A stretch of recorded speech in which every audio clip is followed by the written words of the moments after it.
President Donald Trump began his second term 1 week ago. Since his first day back in office, he has signed numerous executive orders where actions are already being taken across the nation. And speaking on the local impacts in Michigan is Matt Grossman, a political science professor at Michigan State University. Matt, what is the biggest change that we can expect locally in our state?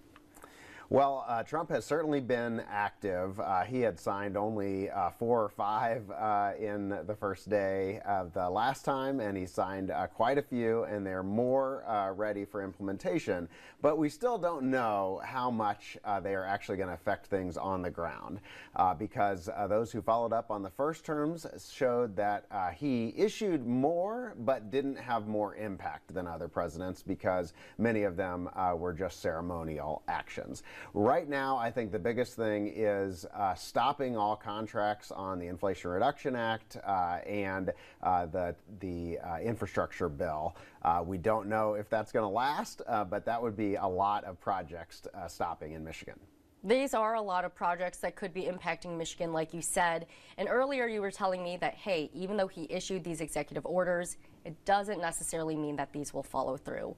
One of the things that we are hearing across our area, and we've touched on last week here at News 10, were some residents in the Hazlitt community speaking on Hazlitt Community Schools and DEI, or diversity, equity, and inclusion. We heard from some upset residents, some upset students. How would this affect the people with opportunities that fall under DEI? Well, first, anyone who's a federal worker is going to be affected right away because these offices are being eliminated, including people are being fired who work in these areas in federal agencies. In addition to that, he has told those agencies to investigate private sector and universities and nonprofits who he says are going too far in this regard. So that'll be more down the line. Right now, it's just federal workers who are being impacted. So that's right now just the federal workers being impacted. Down the line, though, could we see even more people lose their jobs because of this? Absolutely. First, there might be direct investigations and punishment, but second, there is just a wave against DEI now in a lot of companies and nonprofits in response to the election results, and we'll see if that continues. Yeah, we will see. I know a lot of them are having those talks or even changing their stance. So we will see what happens moving forward. Another big talker when it came to the executive orders were electric vehicles. And I know that was put into place in hopes to address climate change.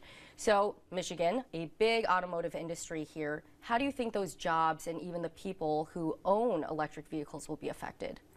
Well, this is one that was litigated in the campaign because the Republicans said that the electric vehicle transition was not going to be good for Michigan and it would move jobs elsewhere. And the Democrats said that these big new projects to retool are coming from the federal government and Trump wants to cancel them. So we should see those that change moving forward. But right now, all we really have is orders to investigate these things, actions that would still take congressional approval.